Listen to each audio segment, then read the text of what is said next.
चरक संहिता श्री चक्रपाणि दत्त विरचितिया आयुर्वेद दीपिका व्याख्या संहिता सूत्र स्थान अध्याय 1 दीर्घ जीवतीयो अध्याय मंगलाचरण अथातो दीर्घ जीवतीयम अध्यायम व्याख्यास्यामः इतिहास्मा भगवान आत्रेयः।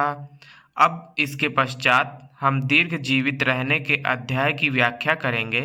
इस प्रकार निश्चित रूप से भगवान आत्रेय ने कहा, दीर्घम जीवितम मन्विच्छन् भरद्वाज उपागमत इंद्रम उग्र तपा बुद्ध्वा शरणम अमरेश्वरम। दीर्घ जीवन की इच्छा करते हुए महर्षि भरद्वाज उग्र तपा वाले इंद्र को शरण देने वाला समझकर और देवताओं का ईश्वर जानकर उनके पास गए। ब्रह्मणा हि यथा प्रोक्तम आयुर्वेदम प्रजापति जग्राह निखिलेनादौ अश्विनौ तु पुनस्ततः। निश्चित रूप से ब्रह्मा द्वारा जैसा कहा गया था उस आयुर्वेद को सबसे पहले प्रजापति ने पूरी तरह से ग्रहण किया और उसके बाद अश्विनी कुमारों ने। अश्विभ्याम भगवन् शक्रः प्रतिपेदेह केवलम ऋषि प्रोक्तो भरद्वाजः तस्मात् शक्रम उपागमत। अश्विनी कुमारों से भगवान इंद्र ने आयुर्वेद का ज्ञान पूर्ण रूप से प्राप्त किया, इसलिए ऋषियों में श्रेष्ठ भरद्वाज इंद्र के पास गए। संक्षिप्त सार। अब इन 5 श्लोकों का एक समरी। ज्ञान की शुरुआत। ब्रह्मा ने आयुर्वेद का ज्ञान प्रजापति को दिया। ज्ञान का प्रवाह। प्रजापति से वह ज्ञान अश्विनी कुमारों को मिला। इंद्र तक ज्ञान। अश्विनी कुमारों से वह ज्ञान भगवान इंद्र ने प्राप्त किया। भरद्वाज का आगमन। दीर्घायु प्राप्त करने की इच्छा से महर्षि भरद्वाज ने उसी ज्ञान को प्राप्त करने के लिए देवताओं के स्वामी और महान तपस्वी इंद्र के पास गए। विघ्नभूता यदा रोगाः प्रादुर्भूताः शरीरिणां तपः उपवास अध्ययन ब्रह्मचर्य व्रत आयुषाम। जब शरीर धारण करने वाले प्राणियों में रोग उत्पन्न हो गए, जो कि तपस्या उपवास अध्ययन ब्रह्मचर्य व्रत और आयु में बाधा डालने वाले बन गए, तदा भूतेषु अनुक्रोशम पुरस्कृत महर्षयः समेताः पुण्यकर्माणः पार्श्वे हिमवतः शुभे। तब प्राणियों के प्रति दया को आगे रखकर वे पुण्य कर्म करने वाले महर्षि शुभ हिमालय पर्वत के पास एकत्रित हुए। अंगीरा जमदग्निश्च वसिष्ठः कश्यपो भृगः आत्रेयो गौतमः सांख्यः पुलस्त्यो नारदासितः अगस्त्यो वामदेवश्च मार्कण्डेय आश्वलायनौ पारीक्षी भिक्षु आत्रेयो भरद्वाजः कपिञ्जलः विश्वामित्र अश्मरथ्यौ च भार्गवश्चयनो अभिजित् गार्ग्या शाण्डिल्य कौण्डिल्यौ वाक्षी देवल गालवौ। अंगीरा, जमदग्नि, वशिष्ठ, कश्यप, भृगु, आत्रेय, गौतम, सांख्य, पुलस्त्य, नारद, असित, अगस्त्य, वामदेव, मार्कंडेय, आश्वलायन, परीक्षी, भिक्षु आत्रेय, भरद्वाज, कपिंजल, विश्वामित्र, अस्मरथ्य, भार्गव, च्यवन, अभिजीत, गार्ग्य, शांडिल्य, कौंडिल्य, वाक्षी, देवल और गालव, ये सभी ऋषि उस सभा में उपस्थित हुए। ये श्लोक बताते हैं कि जब लोगों में बीमारियां बहुत बढ़ गई और उनके धार्मिक, आध्यात्मिक तथा स्वस्थ जीवन में बाधा डालने लगी, तो सभी महान ऋषियों ने मिलकर यह तय किया कि इन रोगों को कैसे दूर किया जाए। इसी उद्देश्य से वे हिमालय के पवित्र क्षेत्र में इकट्ठे हुए। यह सभा ही आगे चलकर आयुर्वेद के ज्ञान की उत्पत्ति का कारण बनी। सांकृत्यो बैजवापिश्च कुशिको बादरायनः बडिशः शरलोम च काप्य कात्यायना भुवो कांकायनः कैकशेयो धौम्यो मारीच काश्यपो शर्कराक्षो हिरणाक्षो लोकाक्षः पैंगिरेव च शौनकः शाकुन्येयश्च मैत्रेयो मैमतायनिः वैखानसा वालखिलस्त्यादिनः दैत्याः तथा चान्ये महर्षयः ब्रह्मज्ञानस्य निधयोमस्य नियमस्य च तपस्तेजसा दीप्ता हूयमानः इवाग्नयः।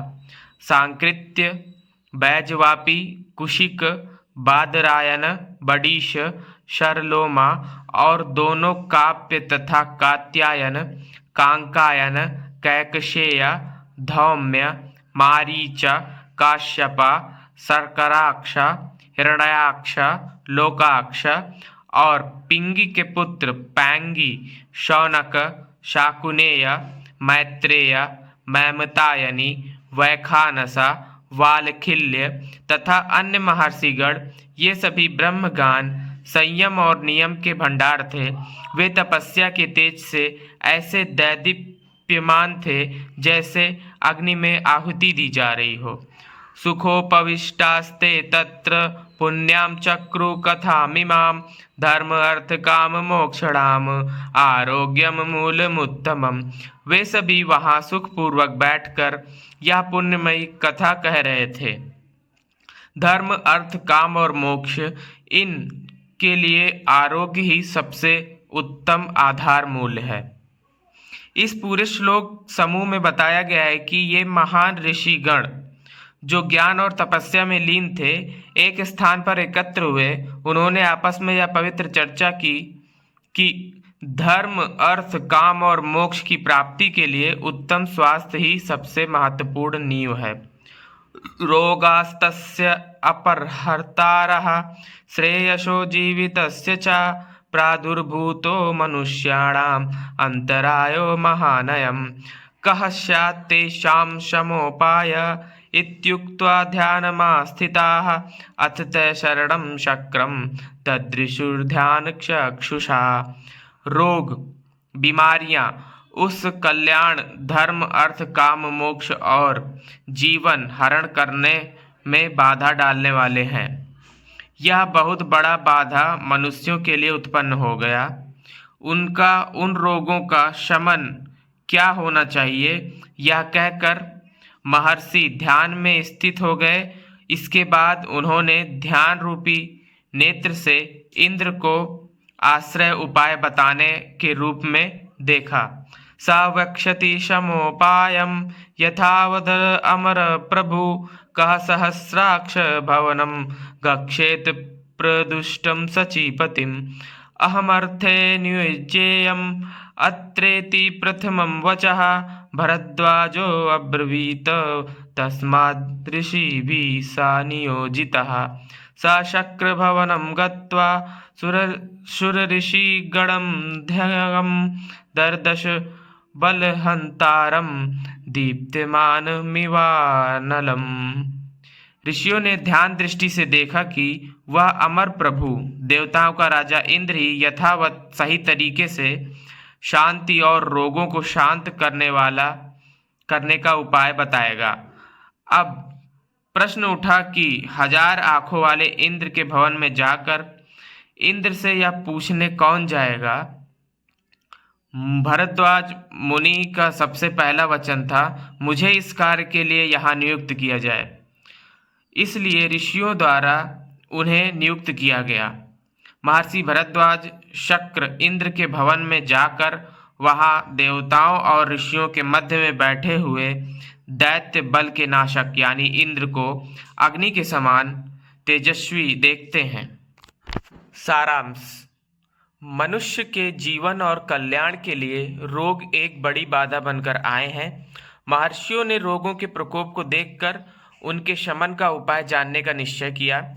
उन्होंने आपस में विचार किया कि इन रोगों को शांत करने का रास्ता क्या है। उपाय जानने के लिए सभी ऋषि ध्यान में लीन हो गए। ध्यान की शक्ति से उन्होंने देवताओं के राजा इंद्र को अपने आश्रयदाता के रूप में देखा। उन्हें विश्वास हुआ कि देवताओं के स्वामी इंद्र ही सही उपाय बता सकते हैं। यह तय हुआ कि कोई इंद्र के पास जाकर यह प्रश्न पूछेगा। महर्षि भरद्वाज ने सबसे पहले इस महत्वपूर्ण कार्य के लिए अपनी इच्छा व्यक्त की। इसके फलस्वरूप सभी ऋषियों ने उन्हें इंद्र के पास जाने के लिए नियुक्त किया। भरद्वाज इंद्रलोक पहुंचे और उन्होंने अग्नि के समान तेजस्वी इंद्र को देवर्षियों के बीच बैठे हुए देखा।